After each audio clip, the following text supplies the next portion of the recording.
Radio 2M. Oui, entrez. Bonjour patron, je viens pour l'hebdo. Oui. Vous savez, le concept... L'idée du concept, c'est quoi? Justement, on n'a toujours pas trouvé. Alors je me disais que là, l'émission va commencer, c'est peut-être l'occasion d'écouter ensemble. Allez-y, faites-moi écouter ça. Ah super, écoutez, ça commence là, maintenant. Bon. Puis on mettra ça dans une case peut-être après, non? Allez. Bienvenue dans l'hebdo pour une heure d'actu dans le monde réel et virtuel. Et cette semaine, c'est assez inattendu, mais on va vous parler de Gargamel. Ça colle bien avec virtuel. Gargamel, dans le monde des Schtroumpfs qui veut fabriquer un nouvel ADN, eh bien nous, on a trouvé son clone et lui, malheureusement, est bel et bien réel. Dis-moi ce que tu consommes, je te dirai ce que tu mets dans ta poubelle. Gaspillage à outrance, nos poubelles débordent et les déchets envahissent la planète. Cette semaine, on va également vous parler d'une marque de hamburger qui veut se donner une image écolo et qui change radicalement son conditionnement en eau. Et si demain, vous pouviez devenir ministre, vous changeriez quoi ? Nous sommes allés vous voir et vous tendre le micro. 2 équipes de football obligées de ramasser leurs affaires et de déménager illico. Ils n'ont plus de stade où jouer. Ils doivent laisser la place en prévision du match avec la Guinée-Bissau. Notre invité de cette semaine, l'un des co-directeurs du festival Jidar. Il viendra nous parler de la 6e édition de ce festival en plein cœur de Rabat, organisé par l'association EAC Le Boulevard. C'est Hicham Bahou qui nous rejoindra dans quelques instants. L'hebdo, c'est parti. Installez-vous, c'est parti pour une heure d'actu. Mais c'est pas un journal, on est d'accord. C'est l'hebdo sur Radio 2M.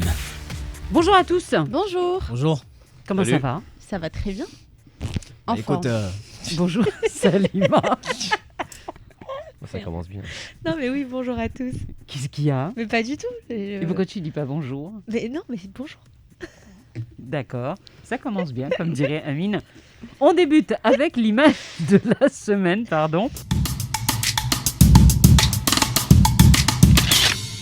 Ce n'est qu'un petit tampon et pourtant vital que l'on recherche comme le Graal pour pouvoir franchir une frontière. En l'occurrence, nous parlons celle de la France.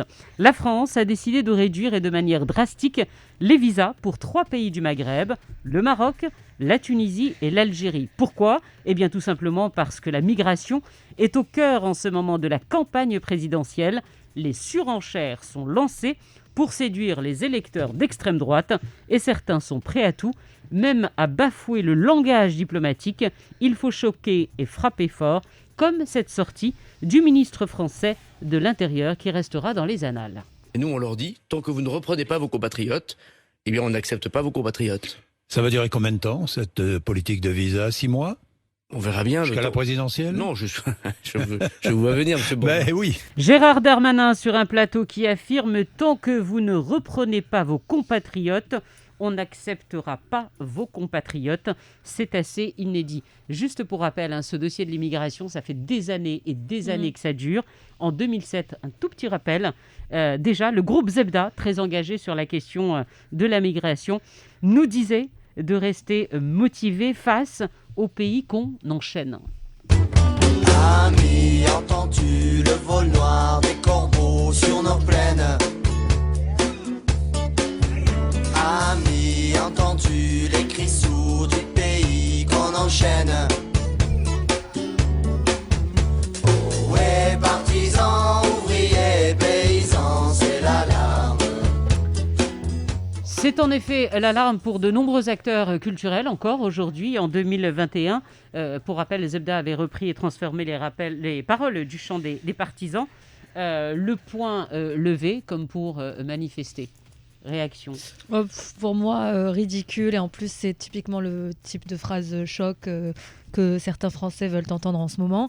Et puis, fausse menace aussi, puisque de toute façon, en période de crise, les visas ont déjà été divisés par je ne sais pas combien. Le ciel ne va pas se dégager de ce côté-là. Il y a toujours le motif impérieux. On ne sait pas si le retour à la normale, ce sera peut-être pas avant 2023-2024. Donc, fausse menace politique. c'était pas comme si c'était déjà facile d'obtenir avant. Hein. Pour moi, c'est déjà des tonnes de paperasse. Non, mais c'est-à-dire qu'il y a déjà changé. Ça n'a rien changé. Je trouve ça scandaleux d'imposer à des personnes, à des familles qui n'ont rien à voir, qui ne sont absolument pas responsables en fait de l'immigration non autorisée en fait. J'ai bien compris, donc en fait ils vont garder des gens qui n'ont pas envie d'avoir, mais ils vont interdire de venir chez eux des gens qu'ils aimeraient bien avoir. C'est un peu l'histoire. Et puis surtout, d'après ce que j'ai cru comprendre, dit. Bah oui, non, mais c'est vrai. Hein, et ce que j'ai cru comprendre aussi, c'est qu'il y a certaines catégories, donc de dirigeants, notamment du public, qui vont être visés, parce que on continue de donner des visas aux étudiants, on continuera de donner des visas aux gens qui vont faire du business, on continuera de donner des visas de talent. Ce qu'on appelle des visas de talent, donc des gens qui pour la fuite des cerveaux en fait. Donc on va donner des visas à tout le monde. Mais on va spécifiquement viser des gens qui travaillent dans le public marocain, en fait, et comme une sorte de menace à peine voilée pour dire aux Marocains, bon voilà. On va quand même rester un tout petit peu sur le sujet, sur cette campagne présidentielle en France. On va parler des Schtroumpfs. Bah ouais. Et surtout d'un certain Gargamel. Un œil sur le monde. Un œil sur le monde. Prénom français, ça veut dire de la part de ses parents, voilà, je veux rentrer dans votre communauté, je vous aime, je veux adopter votre histoire. Eh oui, chers amis, qu'est-ce que l'audace, avait-on demandé au bachelier philosophe? Eh bien, la voici sous sa pire forme. La forme ou le physique atypique de Gargamel. Gargamel, eh bien, c'est l'ennemi juré des Schtroumpfs, les petits hommes bleus de rage, au bord de l'apoplexie, comme à chaque fois qu'on lui offre une tribune. Nous parlons de qui? Zemmour, oh Zemmour, vaniteux, impatient, menteur peut-être, manipulateur, sûrement machiavélique et désireux de pouvoir. Si Zemmour, tiens d'ailleurs, d'où vient ce nom? C'est pas français ça. Alors si Éric donc n'a pas officiellement déclaré sa candidature à l'élection présidentielle de 2022, s'il se lançait dans la course, il pourrait recueillir jusqu'à 10% des voix selon les sondages et constituer une menace crédible pour la candidate du Rassemblement national, Marine Le Pen, en divisant les sympathisants d'extrême droite. Un art du paradoxe qui atteint son paroxysme lorsqu'il affirme vouloir interdire les prénoms tels que Mohamed, notamment, explique-t-il, en grand seigneur fort culotté, parce que ceux qui portent de tels noms souffrent, dit-il, encore une fois, de discrimination. De la part de qui? Eh bien, on se le demande. Peter laisse place à Nestor, James devient Jules, Rosemary devient Roselyne, Karen s'appelle désormais Carmen. En entrant sur le terrain, Zinedine Zidane serait renommé Antoine et Kylian Mbappé s'appellerait Sylvain. Pour compléter la liste, on pourrait noter que les Karim sont invités à se rebaptiser Marius, les Diego à adopter le prénom Igor et les Fatou à répondre à celui de Marie. Le polémiste de CNews, ou plutôt l'ex-polémiste car il vient de se faire virer, voilà que nous apprenons à l'instant que cet animal politique dangereux, trop adoré, aurait réitéré son avertissement en hurlant à tire-larigot que les animaux des Français devaient eux aussi porter un nom bien français provenant du calendrier catholique. Les noms farfelus comme Mickey, Frisky, Igor, Milan ou encore Shazam pour vos chiens, hamsters, oiseaux et chats sont des injures à la France. La France n'est pas une terre sur laquelle on nettoie ses pieds, mais une terre avec une grande histoire, avec un passé de noms d'animaux célèbres. Et donc, French naming oblige, les noms de vos animaux de compagnie doivent être bien français pour incarner l'histoire de la France. Encore une polémique qui va faire du bruit, mais bon, une de plus ou une de moins. Alors ça peut paraître juste des provocations comme ça, mais en réalité, il faut que vous sachiez que le mal est déjà fait, et ça c'est bel et bien réel dans les écoles, et notamment les écoles primaires en France. Des enfants sont en train de demander à leurs profs actuellement, et ça circule beaucoup sur les réseaux sociaux, où les profs disent ne pas savoir quoi faire, sans vouloir rentrer dans la polémique politique, c'est compliqué avec des enfants. En tant que prof. En tant que prof. Des gamins qui disent mais franchement, est-ce qu'il va vraiment falloir que je changer de prénom? Oui, c'est malheureux, mais bon, Amine, je suis sûr qu'il a une idée bien tranchée là-dessus. Non, du tout. Je pense qu'on sème ce qu'on récolte aussi. Pardon, ce qu'on récolte, ce qu'on sème. D'aujourd'hui, je suis à l'ouest. Donc on récolte ce qu'on sème, et pour moi, un polémiste qui n'était in fine qu'un polémiste à ses débuts, comme Zemmour, quand on l'a ramené à la télévision, c'était pour faire de l'audience. Là, on le retrouve aujourd'hui limite à la porte de l'Élysée, ou du moins avec ses velléités. Et pour moi, ce qui est scandaleux à l'approche de ces élections, tout à l'heure on disait ce qu'on devait dénoncer, c'est pas tant qu'on a la parole à Zemmour, parce que tout le monde a droit à la parole, c'est le principe même d'une démocratie, il a le droit de se présenter, il peut même se faire élire. Tiens, aujourd'hui on n'est plus à une hérésie près. Par contre, ce que je trouve scandaleux, c'est qu'on a toujours en France prôné l'idée qu'on ne discutait pas avec les idées terroristes entre guillemets, parce que pour moi autant de racisme affiché, ou les appels à la haine, effectivement, et le fait qu'un gars comme Mélenchon aujourd'hui accepte un débat avec lui à visée électorale, pour moi, c'est aussi grave que tout ce qui s'est passé jusqu'à maintenant, encore une fois, à visée électorale, aller au-delà de ses convictions réelles et initiales, celles d'un état de droit en fait. Je comprends pas en fait, c'est le prénom Mohamed qui dérange en c'est Europe. pas le prénom Mohamed, c'est quoi c'est qui tous dé- les prénoms qui ne sont pas français. Ah. Comme Diego dérange. Vous savez que par exemple le prénom Mohamed, je prends l'exemple, c'est un prénom de plus en plus courant en Europe. C'est Par vrai. exemple, dans la ville, par exemple en Loir-et-Cher, dans une ville, c'est même devenu le prénom le plus donné aux enfants. C'est ça ce qui cause problème pour Zemmour. Le grand remplacement. Ce qu'on appelle le grand remplacement. Et pas que Souriez, vous êtes remplacé. Pas que en Loir-et-cher, à Seine-Saint-Denis aussi. Il y a un train, Il y a plein d'autres régions et villes françaises. Le prénom Mohamed arrive toujours en tête depuis quelques années quand même.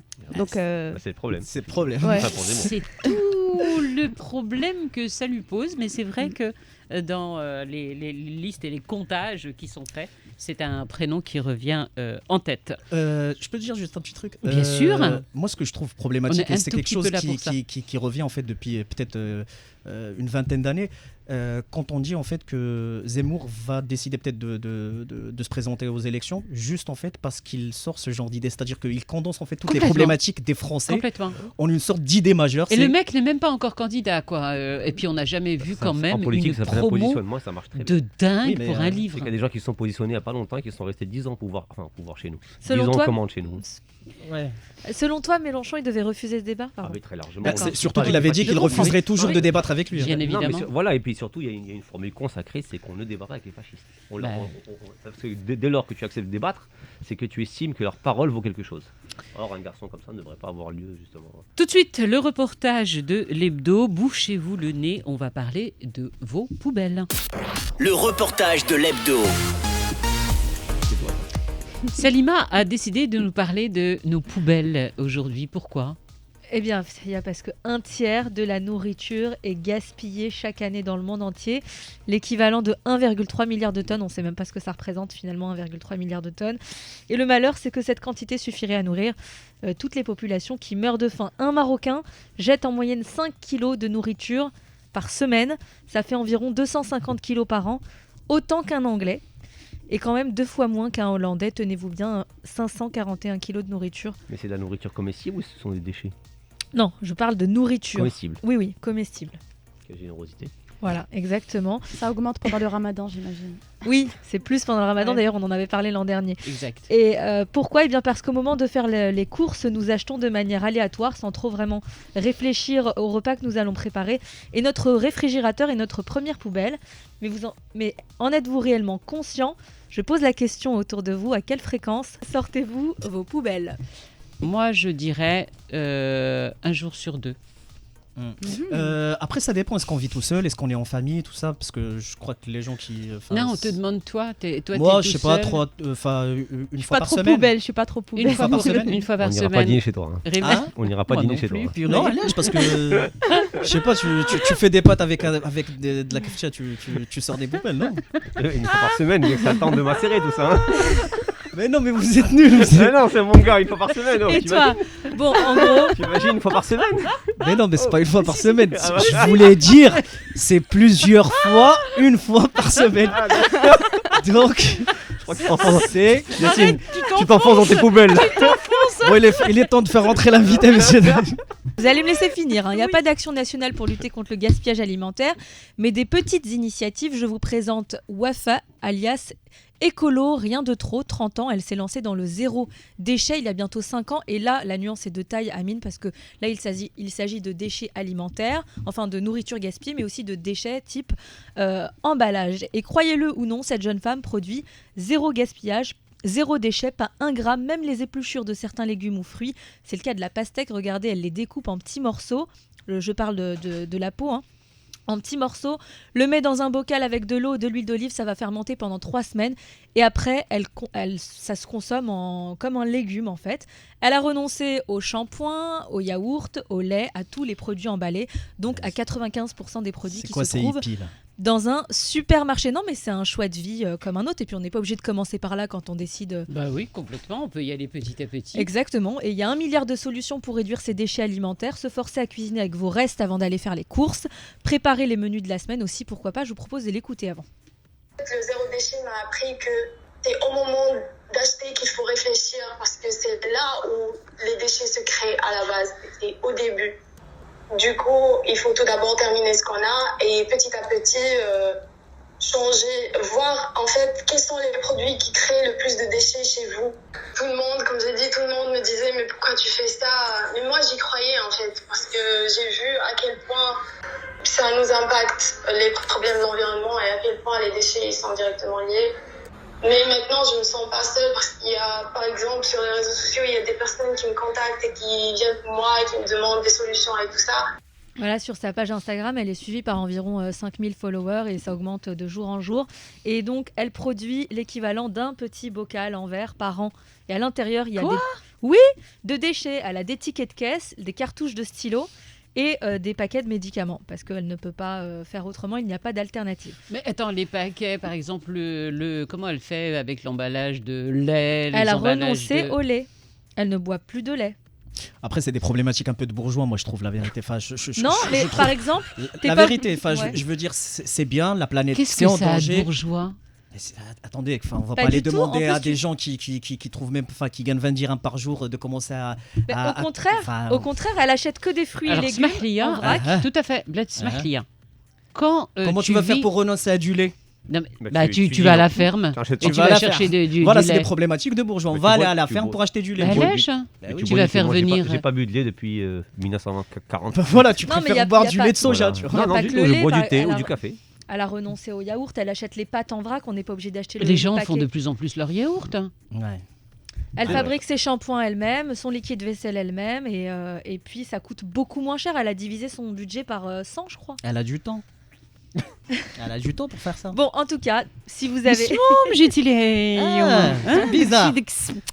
Non, mais on s'en rend pas compte l'impact. Et je finis, Ftria, au pire, si vous êtes comme Yacine et que vous ne voulez absolument pas faire d'efforts, vous pouvez. Il te reste une dernière solution, je te la propose. Sortir ses déchets une fois par semaine. Tu me dis, pardon? Sortir ses déchets une fois par semaine. Non, pas du tout. Mais par exemple, mettre 2 poubelles. Déjà, peut-être que ça sentirait peut-être un peu meilleur chez toi. Mettre 2 poubelles, une pour le carton, le plastique, comme ça permet au chiffonnier ça de aussi pas va te fouiller. dire que c'est bourgeois de trier, d'aider le chiffonnier. Tu vois, par exemple, trier par exemple. Dans tous les quartiers, il n'y a pas de poubelle spécifique pour le verre comme en France ou pour le carton. Enfin, tu mets, c'est pêle-mêle. Mais attends, ce qu'elle dit cette dame, c'est quand même très important. C'est trier, pas juste on fait le tri. Nous, on a quand même des gens qui passent dans la rue, qui fouillent dans les poubelles pour récupérer le plastique et récupérer le carton. Moi, très franchement, et je suis loin d'être la seule, on le fait. On met sur le trottoir, je mets sur le trottoir ce qui est plastique et je mets sur le trottoir ce qui est carton. Juste parce que le pire, quand ils fouillent, ils en mettent partout et là pour le coup ça pue vraiment quoi. C'est bien, vous êtes optimiste. Ouais. Non mais c'est possible. Non, mais sans eux, il n'y aurait pas de recyclage au Maroc. Voilà. C'est bien. T'as compris, Yacine? Ouais, j'ai compris. Voilà. On va rester parce que il y a pas qu'elle, il y a des marques aussi qui veulent elles aussi se donner très bonne conscience en limitant les déchets. Mais on va parler d'une marque en particulier, une marque de hamburger qui a décidé de suivre le pas. Certains parlent en revanche de la plus grosse arnaque du siècle. Ils en disent quoi sur le web? Ils disent quoi sur le web? Bonjour Rita. Coucou tout le monde. Salut. Comment ça va? Ça va et vous? Après Paris, t'as déménagé ou pas? T'es sur un bateau de croisière? Non, je sors toujours mes poubelles à Paris. Rassure-moi, pas qu'une fois par semaine, comme Yacine. Non, plusieurs fois. Et ici, en fait, il y a des poubelles. En fait, elles sont triées, les poubelles. Il y a une poubelle pour le plastique et le carton. Ouais, mais vous êtes bourgeois. Tu t'intéresses à une marque qui, elle aussi, a décidé de se montrer plutôt écolo. Et pour le coup, ça marche pas. Et oui, parce que dans l'Hexagone, MC Donald, pour ne pas dire son nom, a décidé de supprimer les bouteilles d'eau plate au profit d'une eau de robinet filtrée. Donc, en gros, vous payez l'eau du robinet dans ce restaurant. L'occasion pour le resto de mettre en avant son slogan « Tous à l'eau ». À l'eau. Non mais à l'eau quoi. Non mais à l'eau, t'es un resto et t'as pas de bouteille, à l'eau. Et c'est vrai qu'on a envie de se jeter à l'eau quand on voit son prix au McDo. L'info tourne d'ailleurs sur les réseaux sociaux depuis quelques jours. Selon un employé du fast-food, l'eau qui passerait par un simple filtre est vendue près de 7 € le litre. Il a d'ailleurs précisé que c'était probablement la plus grosse arnaque du siècle. Un avis partagé par de très nombreux internautes qui ont publié. À ce prix-là, elle est sûrement bénite. C'est de l'eau fait maison et c'est de l'eau de source directement issue des urines de Ronald McDonald. Et c'est vrai que là, c'est un peu la goutte d'eau qui fait déborder le gobelet. Car aujourd'hui, un client peut toujours demander un verre d'eau non filtré gratuit et cette même personne devra payer le prix fort pour un filtre. Pour moi, c'est un peu comme si Snapchat ou Instagram nous faisaient payer les filtres dans leurs stories. Et d'ailleurs, ce ne serait pas une simple eau filtrée. C'est de l'eau de la ville. L'eau de la ville filtrée à plus. Et oui, selon ce responsable de fast-food, elle serait filtrée plus. Moi, ce que je vois, c'est McDo qui s'enfonce de plus en plus. Et l'une des questions qui est le plus revenue sur la toile, c'était déjà qui boit de l'eau au McDo. Parce qu'on va pas se mentir, au milieu de toutes ces calories et ces graisses, payer pour de l'eau, ça coule pas de source. Et si l'enseigne voit le verre à moitié plein, les internautes pensent déjà à leur poche à moitié vide. Ce Facebooker révolté a d'ailleurs commenté, je cite, « Déjà qu'ils nous vendent de la merde à prix d'or, bientôt ils vont nous faire payer l'air qu'on respire dans leurs locaux », tandis que cet internaute a, elle, proposé une solution pour ne pas payer cette eau, à savoir aller remplir son gobelet aux toilettes. En tout cas, il y a des robinets dans les toilettes, c'est d'ailleurs. Entre les poubelles et les toilettes, là, on est bon. Écoute, c'est écolo. En tout cas, je comprends mieux l'origine du nom de la boîte, McDo. Moi, je l'aurais même rebaptisé Pack d'eau. Et je ne sais pas de quelle source elle provient, cette eau. Ce qui est sûr, c'est qu'elle est source de problèmes. De toute façon, comme le dit si bien Gad, ça se passe comme ça, c'est McDonald's. Et je vois déjà les influenceurs suivre le pas du fast-food sur leur réseau. Voilà ce que ça donnerait. Coucou mes petites brebis galeuses. Alors aujourd'hui, je vais vous montrer comment fabriquer de l'eau. Oui, de l'eau. Pour cela, vous devez juste faire un petit don à à mon association. Ensemble, nous pourrons sauver les chinchillas dans la vallée de Dana, Lalilala. J'ai hâte. À bientôt mes petites brebis galeuses. Bref, c'est pas loin de la vérité. En conclusion, il faut toujours se méfier de l'eau qui dort, surtout si elle est vendue au prix d'un grand cru. C'est peut-être pour cela qu'on nous dit de mettre de l'eau dans son vin, parce que comme dirait si bien Jean-Claude Van Damme, dans 20, 30 ans, il n'y en aura plus. J'adore l'eau. Dans 20, 30 ans, il n'y en aura plus. J'espère que non. Merci Rita. Alors le pire dans les commentaires sur les réseaux sociaux, il y a beaucoup d'employés en réalité. En fait, la majorité des personnes justement qui a dévoilé ce truc, c'est ça, ce sont les employés qui ont dit que c'était une arnaque. C'est ça. Donc comment un client qui va aller, qui se dit dans sa tête, je vais aller acheter de l'eau à 2,70 € le verre de 15 centilitres. Franchement, quand un employé te dit c'est de l'arnaque, donc je me demande. Parce qu'en fait, ils ont dit que tous les McDo avaient procuré des filtres ultra développés, je sais pas quoi. Mais quand un employé te dit que c'est une arnaque, moi, j'y crois pas trop à leurs filtres, tu vois. Donc, personne n'y croit en ce moment, en tout cas. Oui. C'est une arnaque, mais c'est assez révélateur. Ça montre à quel point cette denrée, tu vois, qu'on gaspille, qu'on n'arrête pas de gaspiller, va devenir de plus en plus chère et rare. Comme dit Jean-Claude Van Damme. Comme dirait Jean-Claude Van Damme. Voilà. Il n'y en aura plus. Voilà. Bientôt, il n'y en aura plus. Merci beaucoup, Rita. Je peux lui faire une confidence? Merci à vous. Attends, Rita, il veut te faire une confidence. Effectivement, on va prendre de l'eau quand tu vas au McDo. J'ai honte, je le dis, et voilà. De quoi? Qu'est-ce que tu as dit? Comment de l'eau au McDo?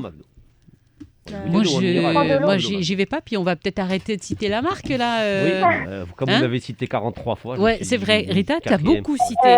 Non, tu seras coupé au montage. Il y a le Quick, le KFC, Pizza Hut. Voilà, d'accord. Hop là. Merci, Rita. On se dit à jeudi prochain et on t'embrasse très, très fort. Bisous. Bye bye. C'est le moment de faire entrer notre invité. C'est un militant culturel de la première heure. Lui et son acolyte Momo sont inséparables, rien sans l'autre. Pour beaucoup, leurs actions sont d'utilité publique et essentielle. Je parle bien sûr de l'association ESC, Éducation artistique et culturelle, Le Boulevard, qui a lancé sa 6e édition du festival Jidar. Je vous prie de bien vouloir accueillir Hicham Bahou. L'invité. Comment ça va ? très bien. Ça nous Franchement, fait oui. très plaisir. Alors, vous savez que pour faire venir Hicham, contrairement à ce que tout le monde me dit non-stop, pour le faire venir, c'est très, très difficile. Il a fallu quand même que je le supplie à genoux. Vrai ou faux? Non, Vrai ou quand même faux? pas. Vrai ou faux? Non, voilà. C'est quand même quelqu'un qui n'aime pas trop se mettre en avant. Vous êtes des hommes de l'ombre. Vous mettez en avant. Voilà. Voilà. Il faut dire qu'il est beaucoup moins prolixe que son alter ego. Momo est beaucoup plus... voilà, il a le verbe un peu plus facile. Oui, c'est vrai. C'est sa nature. C'est ça. Mais on n'est pas complémentaires. Pareil. C'est vrai que lui, naturellement, c'est un emmerdeur.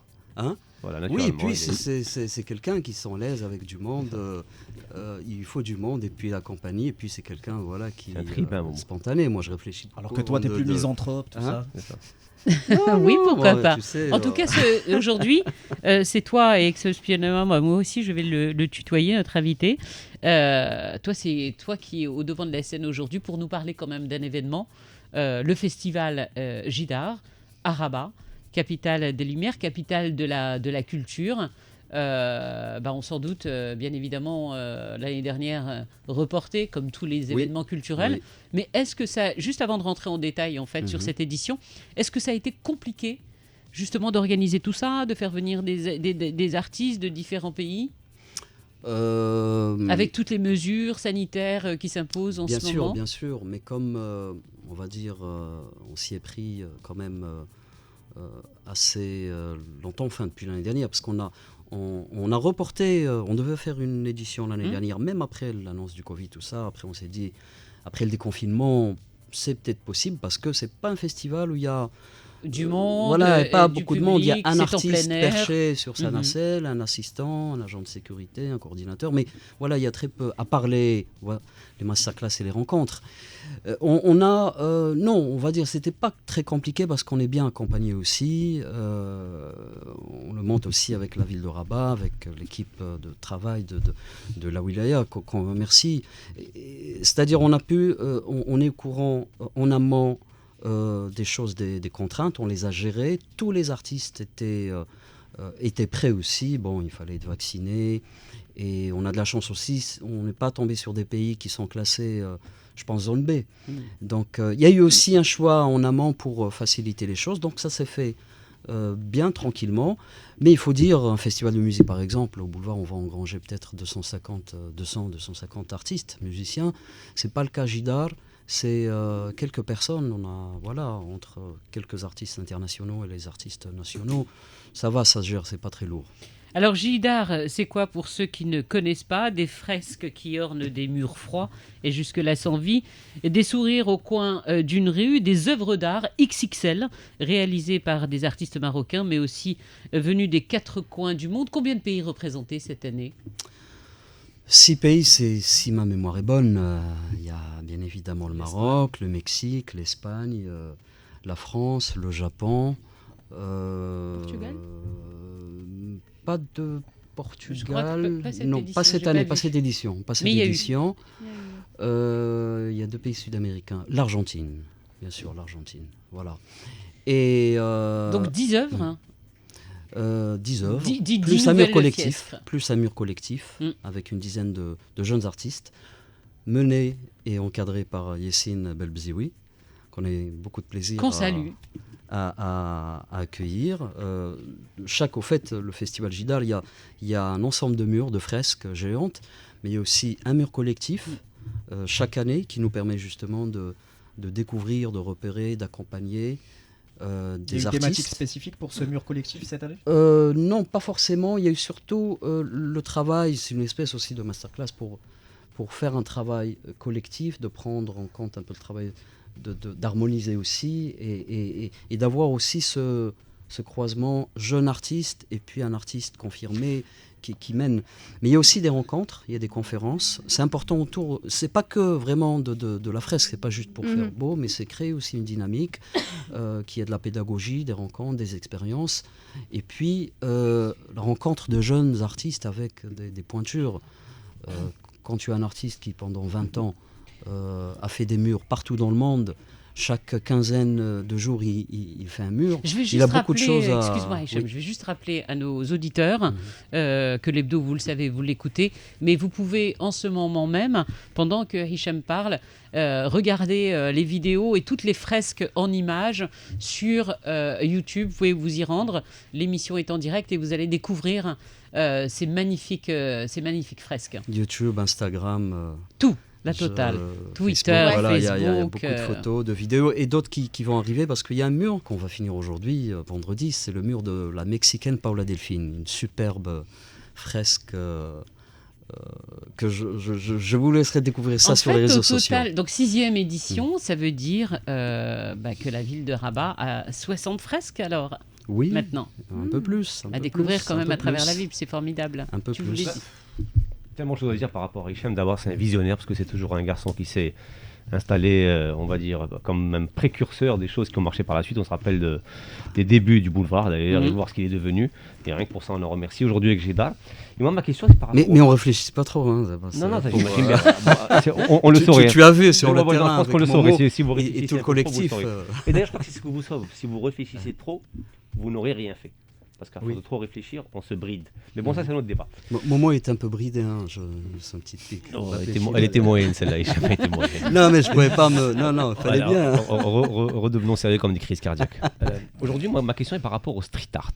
Aujourd'hui, on sait que c'est un marché mondial, cartonne, qui est en pleine expansion, avec des stars, dont certains sont venus d'ailleurs en villégiature ici à Casablanca.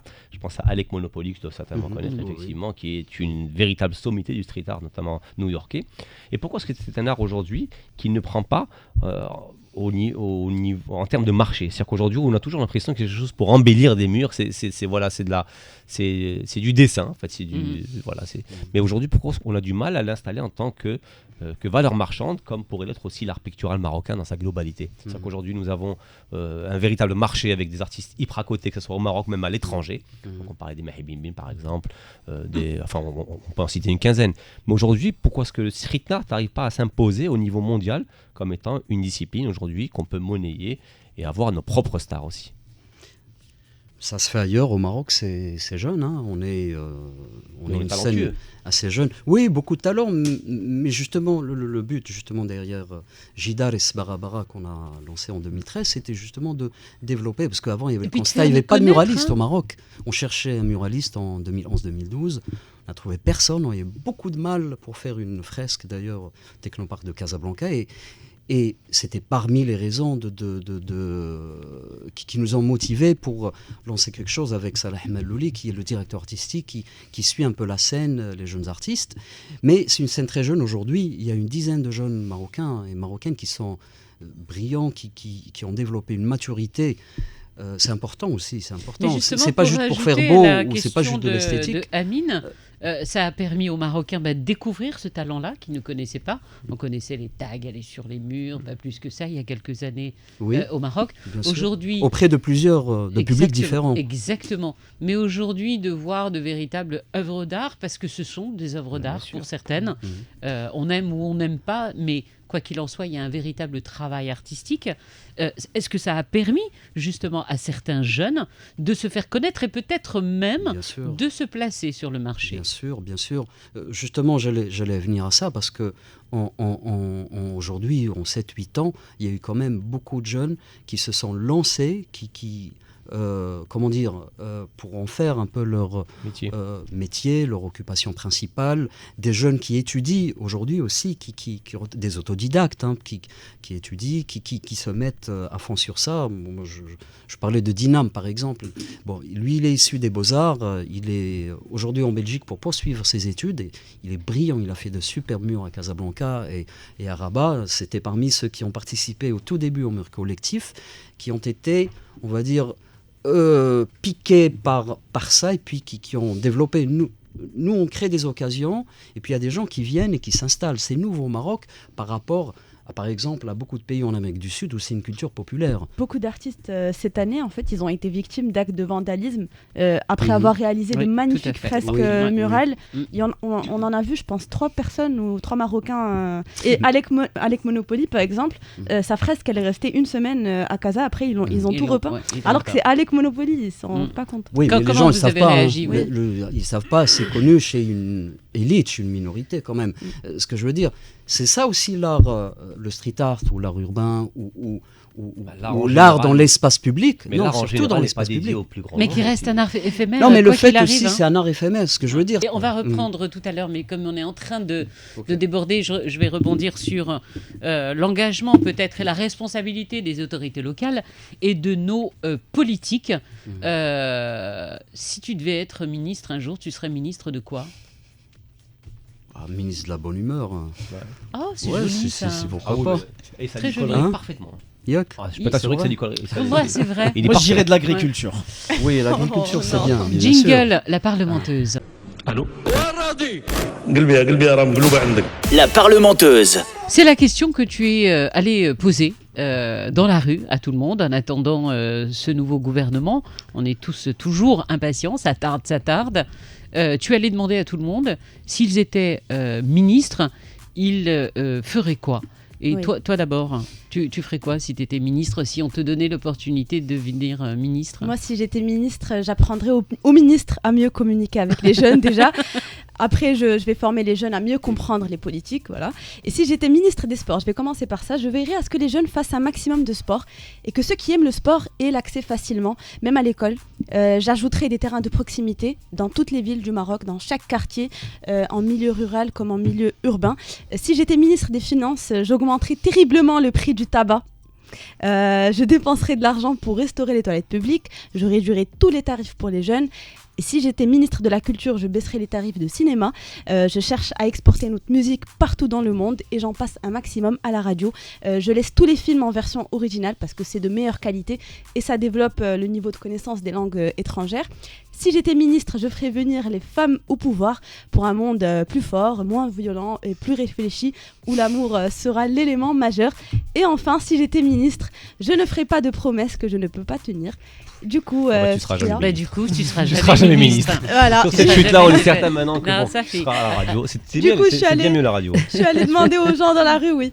Eux, s'ils étaient ministres, ils feraient quoi ? Écoutons-les. إلا كنتي وزير أشنو تبغي دير؟ إلا كنت وزير نكون باغي نكون وزير ديال الرياضة حيت عزيز عليا السبور وديجا كنشوف كاين بوتونسيال عند المغاربة سورتو في الكرة الفوتبول عندنا ما مديفلوبيش بزاف فحال الناس برا ولا لي زوت بيي وغادي نكثر من الفضاءات ديال الكرة ولي زونطرينمون يكونوا بلو بروفيسيونيل ومازال لي جوور يقدروا يديفلوباو احسن وعندنا بزاف ديال مثال اشرف حكيمي باش يوقع شونجمون كيخرج ميسي ويدخل اشرف حكيمي راه ديجا كيبان لك النيفو ديال المغاربه فين يقدر يوصل. انت تبغي تكون وزير ديالاش؟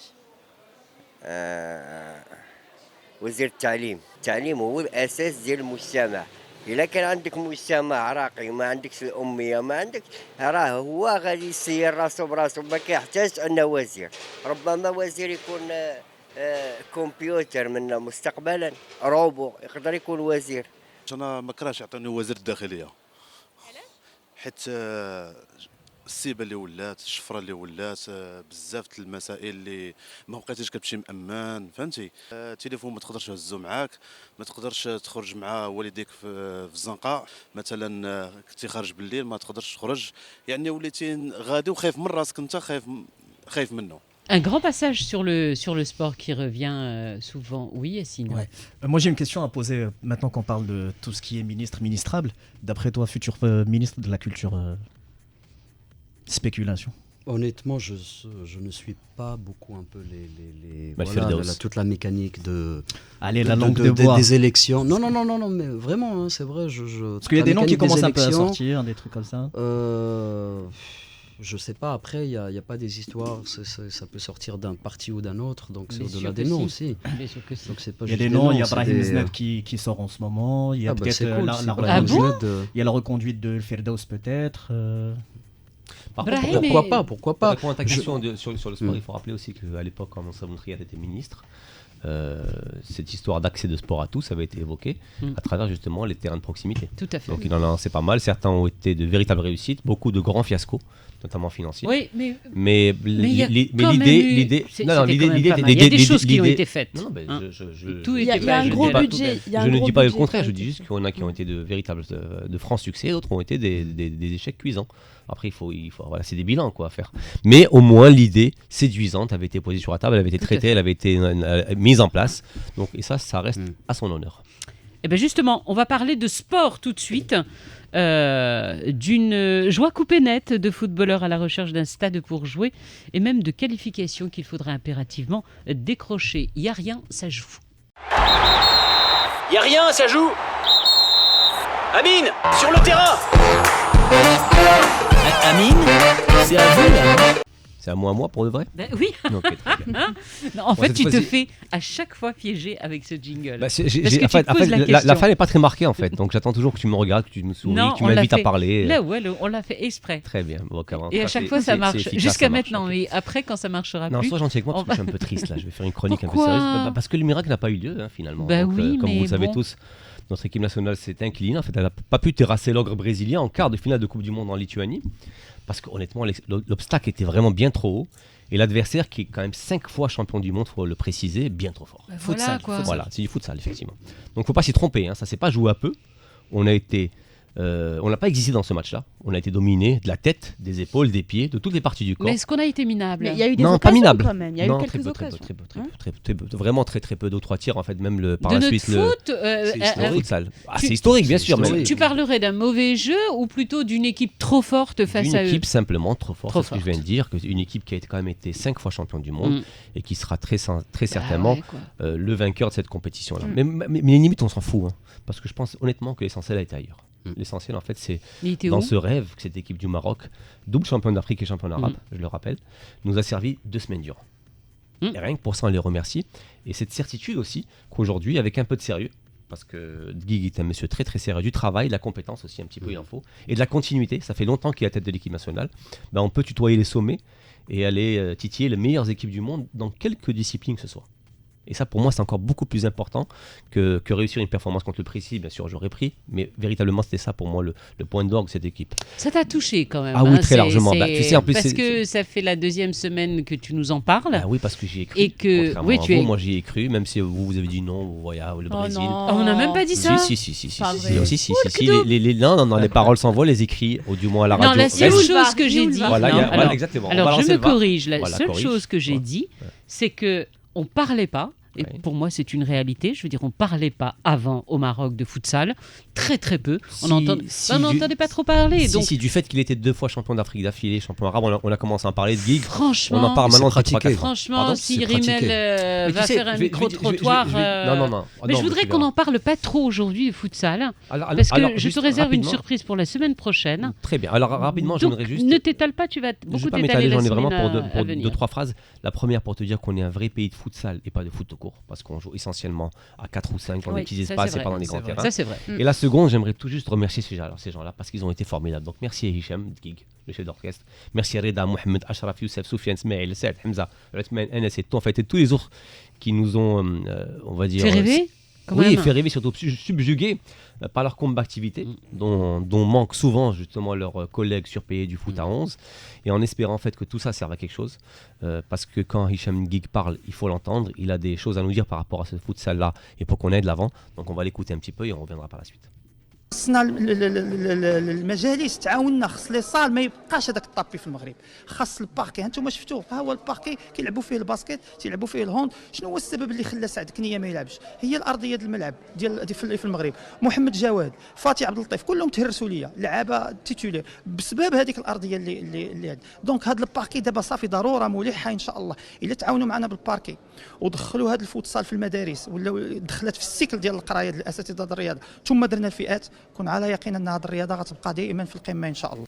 Il a raison. Non, et c'est vrai qu'à chaque fois qu'il prend la parole, il a quand même des messages très clairs, très concrets. Très fort. Enfin, et puis c'est une vraie vision sportive et par rapport au sport en général et par rapport au sien en particulier. Parce que c'est vrai, on est un vrai pays de futsal ou du moins de futsal. Mais c'est vrai. Effectivement. Donc aujourd'hui avec des salles adéquates, sur des salles avec parquet où il faut investir un peu d'argent effectivement, tu peux y jouer au basket, tu peux y jouer au futsal, tu peux y jouer au hand. En fait, tu peux y pratiquer plusieurs disciplines. Fais gaffe, tu épuises ton temps et tu n'auras le droit qu'à un deuxième sujet parce que rapidement alors, je vais juste l'annonce et puis à nos auditeurs également. Ouais. On aura le plaisir, Inch'Allah, de l'avoir avec nous et en plateau, en direct. Vendredi prochain. Je voulais te faire la surprise cette semaine. Ouais. Malheureusement, c'était pas possible pour la simple et bonne raison. Retour de l'étranger, ils sont tous confinés. Ah oui, effectivement. Et effectivement. Voilà. Alors, deuxième sujet. Très très court. Le deuxième sujet, c'est la transition. En fait, on va passer du terrain de foot en parquet à celui du plus grand gazon. Et c'est ça l'habitude qu'a désormais en fait la Fédé d'inviter les deux plus grands clubs de Casa, donc le WAC et le Raja, à se trouver un terrain pour recevoir leur adversaire en Botola, ce qui en fait littéralement des SDF. Littéralement. Voilà, du foot national. Donc la raison, c'est quoi? C'est qu'ils préparent le stade pour une rencontre de l'équipe nationale de foot le 9 octobre prochain contre la Guinée équatoriale dans le cadre des éliminatoires de la Coupe du Monde zone Afrique. La parade, ça serait quoi éventuellement? C'est qu'enfin ces clubs qui touchent un paquet de pognon se décident séparément ou conjointement à construire leur propre stade à taille humaine. On ne ment pas non plus des grands stades de France. L'extérieur de Casa. Et entrer de plein pied ainsi dans le professionnalisme. Parce que ces clubs prennent du pognon. Chacun prend 6 millions de dirhams par an que leur alloue la fédération, sans compter en fait tout l'argent qu'ils prennent de leur c'est des sommes conséquentes de leurs titres en fait quand ils arrivent à en avoir. Le Raja par exemple cette année c'est 90 millions de dirhams, 9 milliards de centimes de recettes par rapport aux titres gagnés en Coupe arabe et en Coupe de la CAF. Une question s'il te plaît, par rapport à ce stade qui fait polémique depuis longtemps, pourquoi ce fameux stade qu'on dit à l'extérieur de Casablanca qui ne provoquerait pas des bouchons, des manifestations en plein centre de la ville, pourquoi ça se fait pas? Parce que déjà beaucoup, énormément d'argent. On ne parle pas d'un petit stade de proximité, on parle d'un stade qui accueillerait les matchs de l'équipe nationale de football. Ça s'est fait dans qui va y jouer. Du royaume. Non, ce sont des petits stades à taille humaine, même faits par d'autres villes du royaume. Tanja, c'est quoi? Ils sont à l'extérieur de la ville. Justement, c'est un peu le but de la chronique. Ce sont tous des GSEC économiques. Parce que voilà, c'est bien beau aujourd'hui. Moi, je demande comme ça la gueule enfarinée à ces clubs qui touchent pas mal de pognon de construire leur propre stade. Mais il faut savoir qu'on n'arrive pas à les rentabiliser. Aujourd'hui, on a les clubs construits à Agadir, Marrakech et Tanger l'ont été faits. Ils sont pris en charge par la Sonarges. Ils ont un mal fou à les rentabiliser à travers des événements qui n'ont rien à voir avec le football. Donc, spectacle. C'est pareil en France, Stade de France. Donc aujourd'hui, c'est juste un problème de pognon. Donc aujourd'hui, il faudrait peut-être que ces clubs-là, pour qu'on arrête de leur demander d'aller trouver chaussures ailleurs et un stade pour accueillir leur match, il faudrait peut-être qu'elles pensent à justement mutualiser un peu tout cet argent-là gagné, penser à faire un petit stade, parce que jusqu'à maintenant, il n'y a pas où jouer. Donc c'est dommage parce que ces deux clubs, en fait, le Casa et le WAC, vu que tu as parlé de Botola, font un début de saison tonitruant, donc 4 matchs. 4 victoires pour chacun d'eux, mais ça fait vraiment très mauvais effet d'aller voir des petits clubs de quartier pour leur demander de prêter un stade pour jouer. Je vais passer, outre le fait que l'équipe nationale va jouer 3 matchs cruciaux, on en parlera la semaine prochaine. Oui. Pour les éliminatoires. Par contre, j'ai une petite anecdote qui est quand même sympa. On a quand même réussi une performance, celle de programme match de foot professionnel de l'élite, donc le derby Phare-FUS, les Phares de Rabat et le FUS de Rabat, en même temps qu'un match de foot amateur, donc le CAC de Kenitra et le Wydad El Sarana, même ville, même endroit, et à la même heure dimanche prochain à Kenitra. Donc si c'est pas du génie ça dans la programmation. Ils vont faire comment? On sait pas. Moi je vous donne l'information, après ils se démerdent. Mais ça va se passer comment? On sait pas. Pour l'instant on sait pas. Mais ils vont se départager le terrain ou c'est comment? On sait pas. Je donne juste l'information. C'est une blague, c'est vrai? Non, on l'a ça. Futsal ou là? Non, en fait, c'est juste la Ligue nationale de foot professionnel ne s'est pas entendue avec la Ligue nationale de football amateur.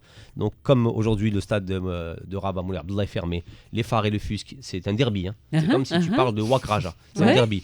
Ils devaient jouer, ils devaient trouver un stade, donc ils ont voir Kenitra. Ils ont pris le stade de Kenitra, sauf que ce jour-là, le CAC de Kenitra, donc le propriétaire du stade, joue contre le Wydad El Sarana en football amateur.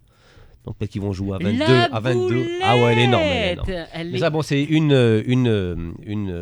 on va dire une performance parmi d'autres de la programmation, parce que parfois on a eu des choses encore insensées. Pire que ça? Ah oui, parce qu'elle est pas mal quand même, celle-là. On a eu de tout, Allez, il nous reste quelques minutes, et des belles minutes, pour aller à la découverte, celui qui est allé à la découverte de la pépite de la semaine.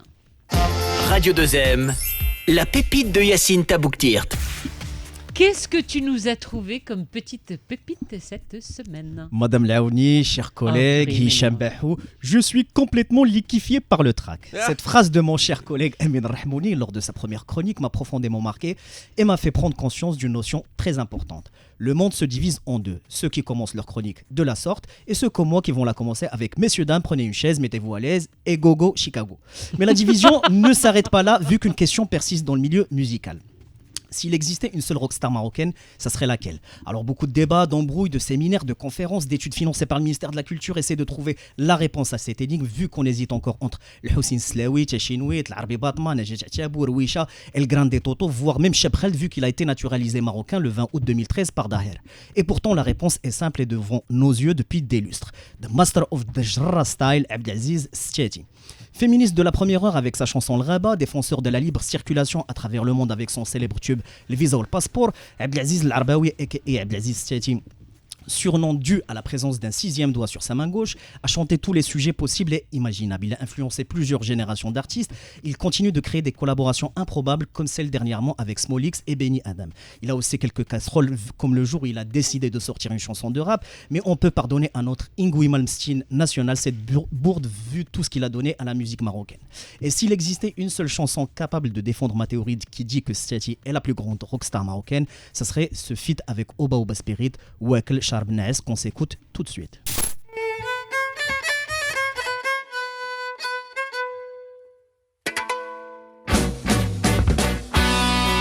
Ladies and gentlemen, اسطوانات حلقة ميوزك ديفيزيون تقدم فيرمون هوبا سبيريتس with the Moroccan legend of the Kamanja, with the master heavyweight champion of the world of the Jarrah style.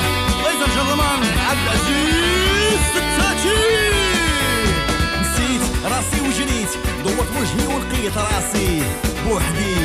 اي يمكن انا اللي خطيت قرطيت ورجعت لبلاصتي. هاني. Promis, on l'écoutera jusqu'à la fin. Il y a des envies en régie de concert, Hicham, que tu peux même pas imaginer. Même toi, ça doit te... Ça nous manque le boulevard. Voilà. Donc bien évidemment, tu te doutes bien que la dernière question qu'on va te poser, c'est le boulevard aura-t-il lieu ou pas? On voit déjà, quoi, on entend. Et cette fois-ci, ce ne sont plus des rumeurs, mais c'est du concret. Des événements culturels vont reprendre, très probablement à partir du mois de juin prochain. Des dates se confirment en ce moment. Est-ce qu'il y a un espoir de voir le boulevard revenir?